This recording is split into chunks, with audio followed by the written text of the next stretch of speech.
आज दास गुरुदेव का एक सत्य उपदेश अमृत संगत के सम्मुख रखने का प्रयास करेगा।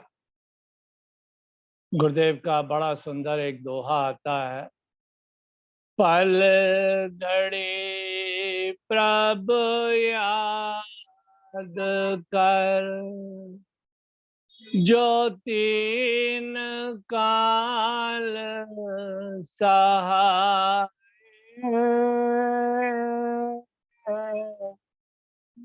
मंगत तिसे विसार के, नह थावा जग से जाए।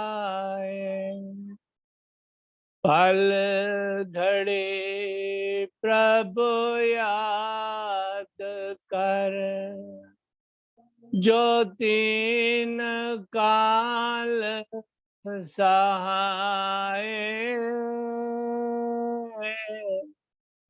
मंगत तिसे विसार के, नह थावा जग से जाए।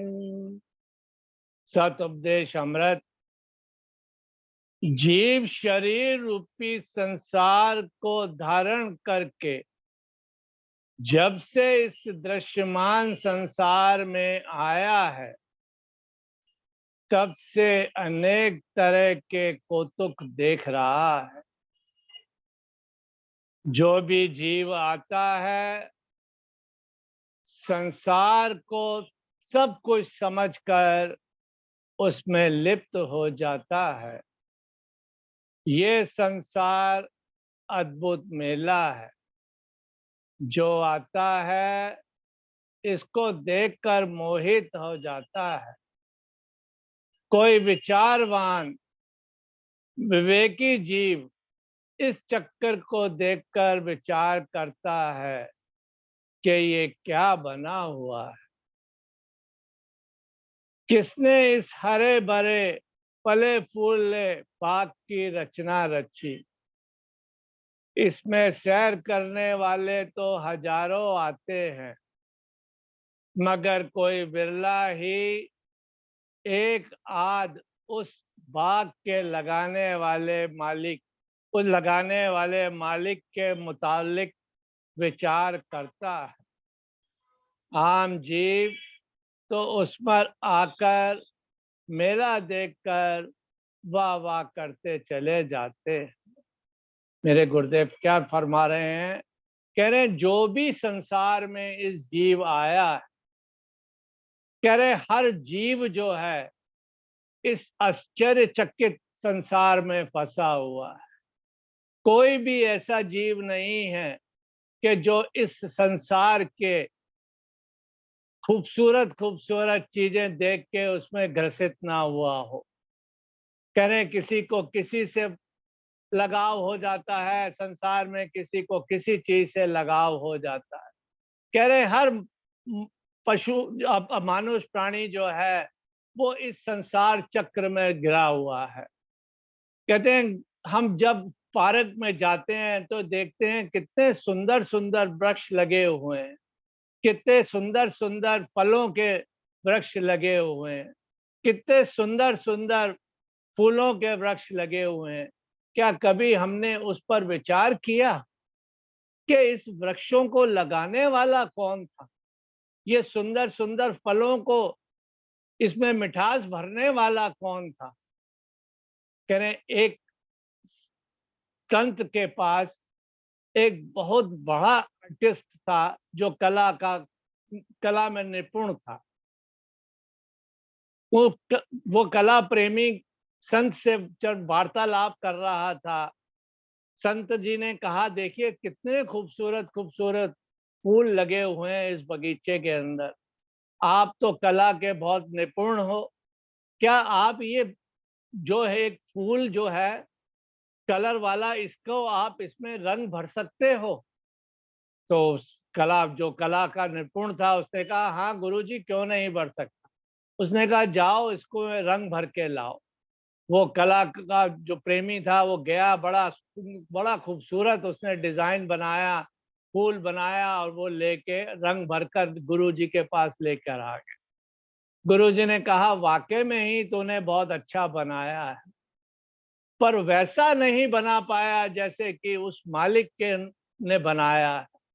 कह लगे वो जो कलाकारी उसकी है, उस परम पिता परमेश्वर की, उस ओर हमने कभी ध्यान नहीं दिया।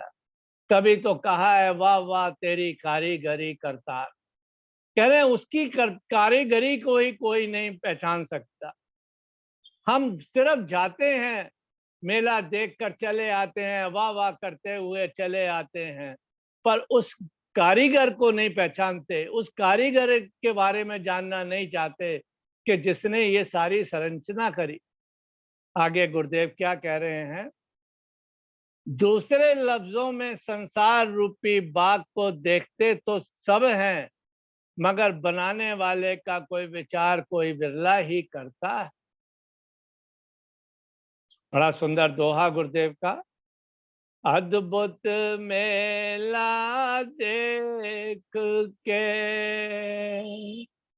मोहे सुख देव मुनि ज्ञानी,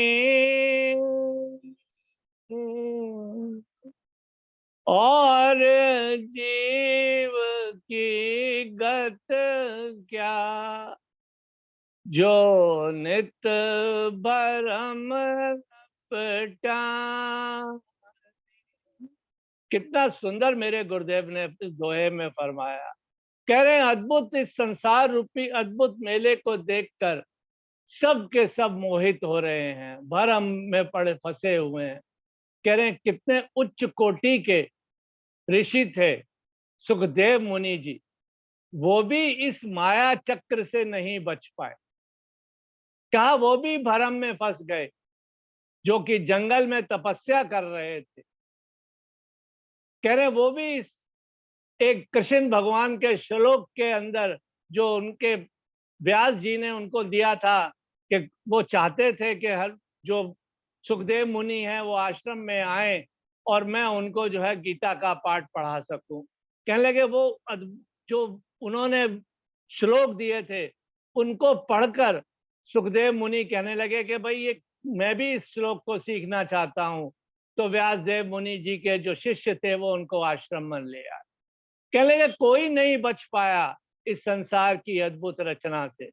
फिर गुरुदेव ने कहा किसी समय किसी से ये विचार करके देखो तो सही कि तेरा असली साथी कौन है, किसके आधार पर तू संसार में विचर रहा है।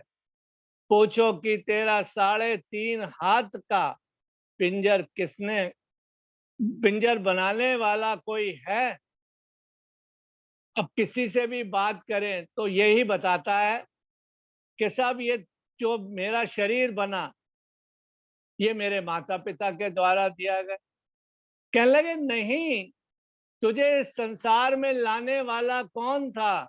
ये तेरे 3.5 हाथ का जो शरीर है, ये 26,600 श्वासें, 24,600 श्वासें कौन चला रहा है, इनका पंखा कौन झुला रहा है। तो विचार करें गुरुदेव की वाणी के ऊपर तो आता है दे पिंड तेरा किसने साजा, खोज करो तुझ माही विराजा। कह रहे हैं वो तेरे अंदर ही बैठा हुआ है, वो बनाने वाला कोई बाहर नहीं है। पर हमको विचार करना है कि ये जो 24,600 श्वासें चला रहा है, इसका पंखे की लड़ी वार जो चला रहा है, कहने लगे वो तेरे अंदर ही विराजमान है। आगे फरमाते हैं ये आंख, नाक, कान, त्वचा, जीभ और कर्म इंद्रियां किस शक्ति के आधार पर काम कर रही हैं। कभी किसी ने सोचा कि अनेक तरह के पदार्थ इस गार में डाल जाते हैं, कैसे खून के रूप में बदल जाते हैं। कह रहे हैं अगर हम ये विचार करें कि वो कितना बड़ा कारीगर था, कि उसने कितना सुंदर आकृति हमारी बनाई मनुष्य की। देखो आंखें बनाई, कान बनाए, नाक बनाए, कितना अच्छा डिजाइन करा उसने हमारा। अगर ये आंखों की जगह पर हमारे कान होते और मुख की जगह हमारी नाक होती तो हम किस प्रकार से दिखते। कह लेंगे कितना बड़ा आर्किटेक्ट है वो, कितना बड़ा डिजाइनर है कि उसने कितनी खूबसूरत मानुष की जो है ये आकृति बनाई। कहते हैं कि हम कितने प्रकार के भोजन खाते हैं, कह रहे हैं वो इस पता नहीं लगता कहाँ चले गए। कह लेंगे किस प्रकार से वो खून के अंदर तब्दील कर देता है, कितने परसेंट उसको भोजन खुद में तब्दील करना है ये भी उस कारीगर को पता है। किस प्रकार से हड्डियों में इसको जो है स्ट्रांगनेस मिलनी है इसको, उसका भी उसको पता है। कह लेंगे हर हिसाब से उसने उस चीज को डिवाइड किया हुआ है। कह जब पूछोगे तो यही जवाब देगा कि उसे कुछ पता नहीं, उसने कभी ख्याल ही नहीं किया। इसलिए पहले इस शरीर रूपी संसार का विचार करना चाहिए कि जब ऐसा करोगे तब बुद्धि जागृत होगी। क्या फरमा रहे हैं मेरे गुरुदेव? इसलिए पहले इस शरीर रूपी संसार का विचार करना चाहिए कि ये शरीर क्या है। कह रहे हैं ये भी एक तरह का संसार है। कहते हैं ना, जो पिंडे सो ब्रह्मंडे। जो कुछ हम ये देख रहे हैं वही सब कुछ हमारे शरीर के अंदर है। आगे फरमाते हैं मेरे गुरुदेव, संसार सत्संग में शरीर और आत्मा परमात्मा का निर्णय हुआ करता है। क्या फरमा रहे हैं मेरे गुरुदेव?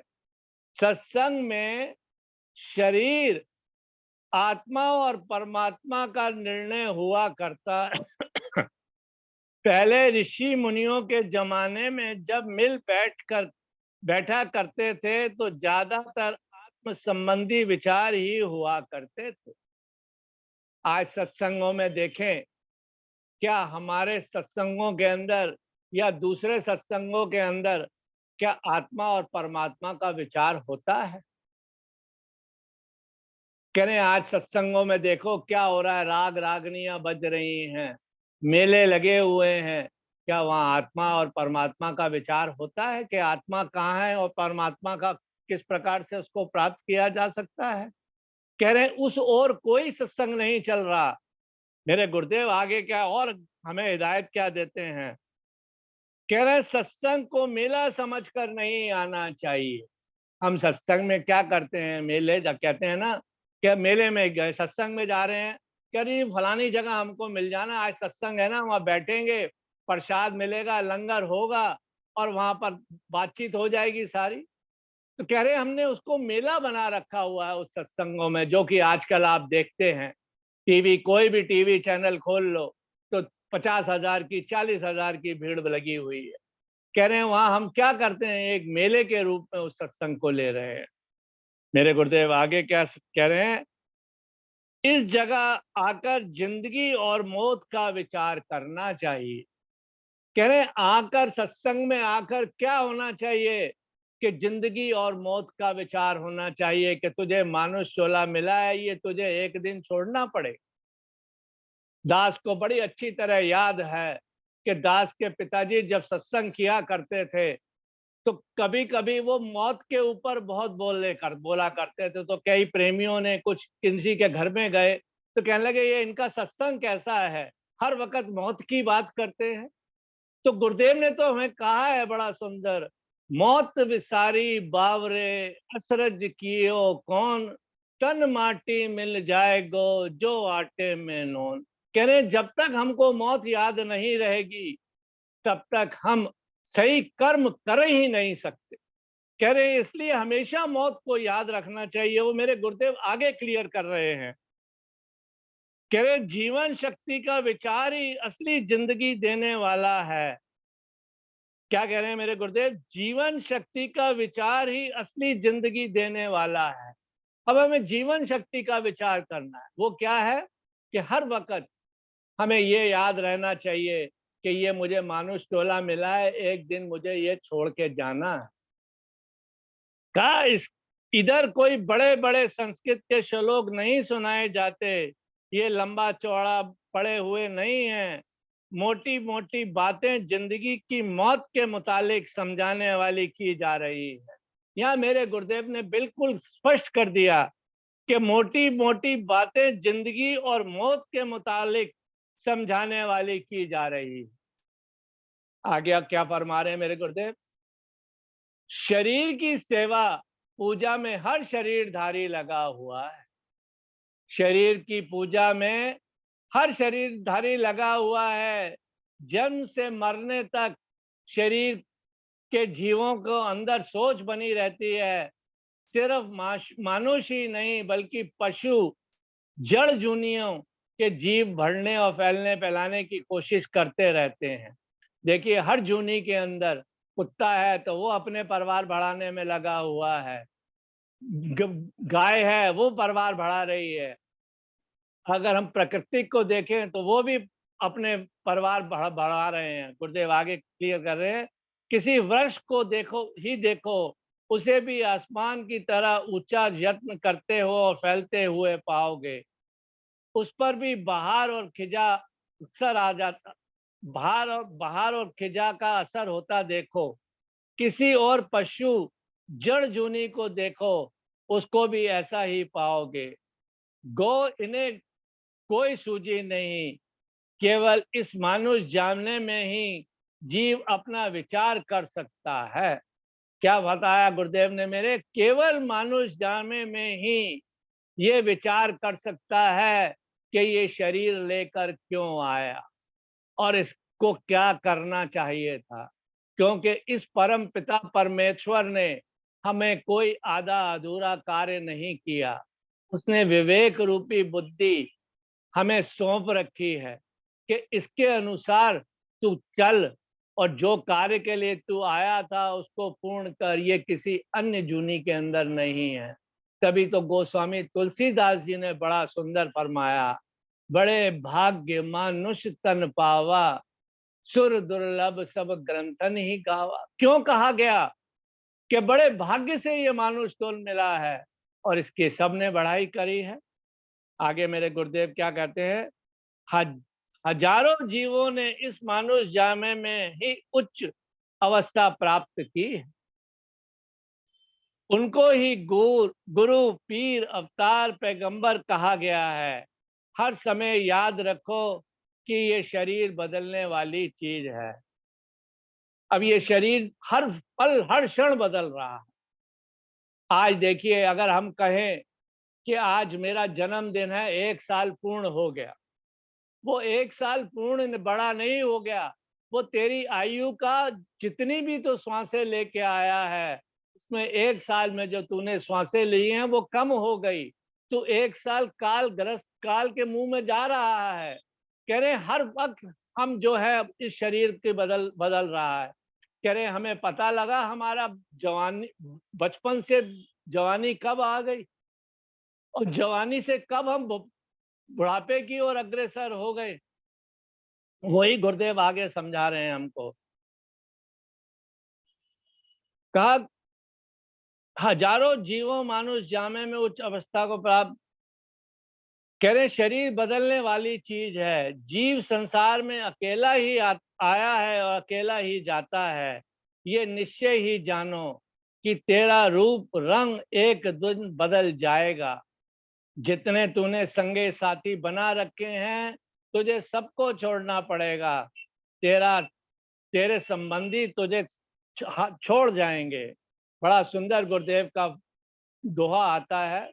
कह रहे जो आया है इस संसार में उसको अवश्य जाना है, कोई रह नहीं सकता। कहा जो आया तिस जावना, ये खरा खराना खेल, रहना किसे नहीं पावना, जो जुग चारे मेल। कह रहे इस मेले में ही आए हुए हैं हम, और ये मेला ही जो है हमको ग्रसित कर रहा है। इसी में ही मोह में फंसे हुए हैं। कह रहे हैं इसी ग्रसित में हम जो संसार के मोह में एक दिन ये शरीर छोड़ के चले जाएंगे। कोई हमारे साथ चाहेगा?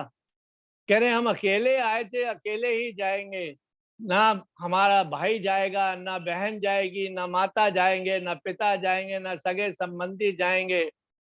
और तो और जिस पत्नी के साथ 7 फेरे लेते हैं अग्नि के सामने, कहते हैं हम 7 जन्म एक साथ रहेंगे, क्या होता है? कभी पत्नी पहले चली गई, कभी पति पहले चला गया।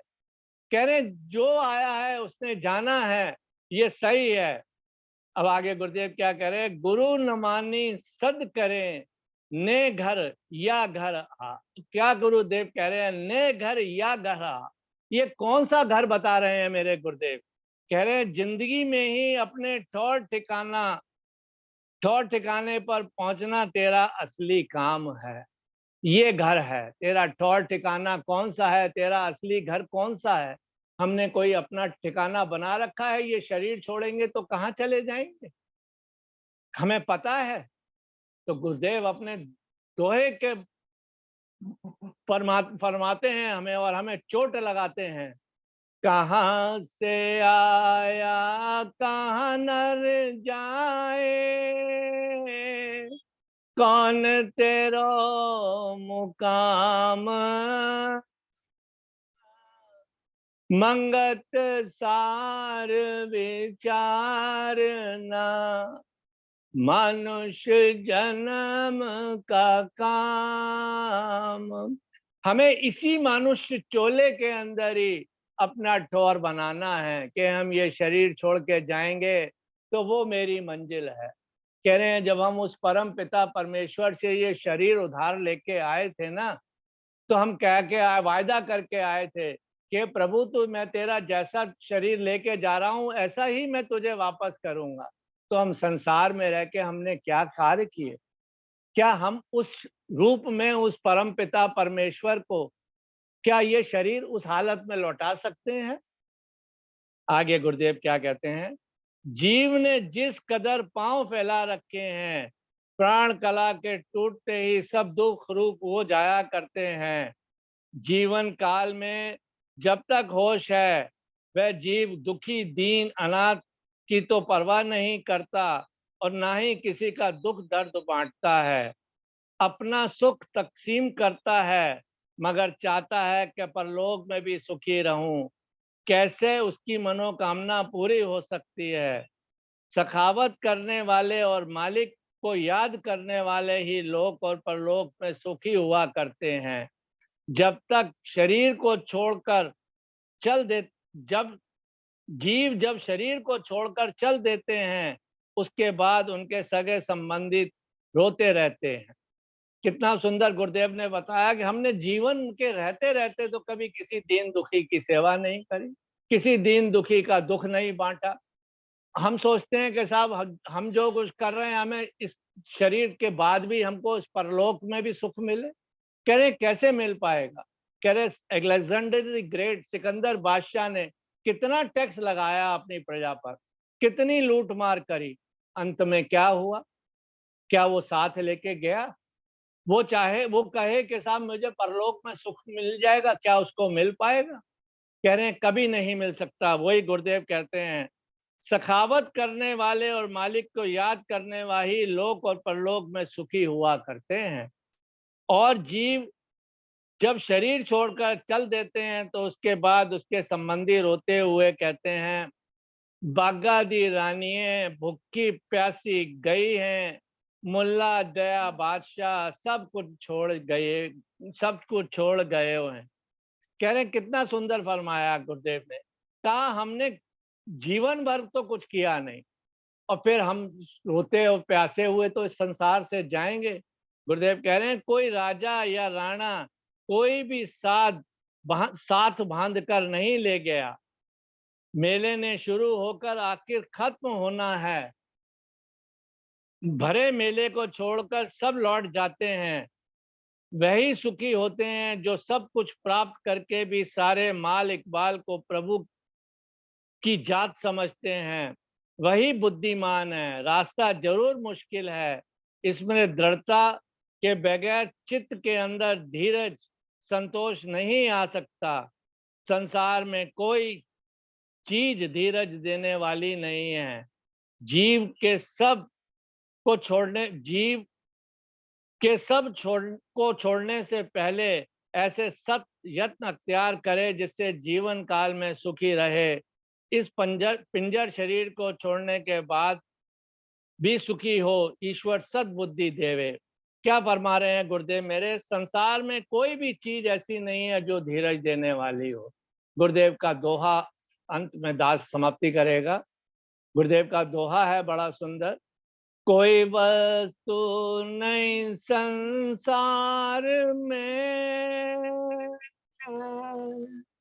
जो मन को देवे धीर। अब मेरे गुरुदेव क्या कह रहे हैं कि क्या तुझे चीज धीर दे सकती है, शांति दे सकती है? मंगत नाम गोविंद का हरे सकल तक सिर। कोई वस्तु नहीं संसार में जो मन को देवे धीर। मंगत नाम गोविंद का हरे सकल तक सिर। ओम ब्रह्म सत्यम। दास से कोई गलती हो तो क्षमा कीजिए।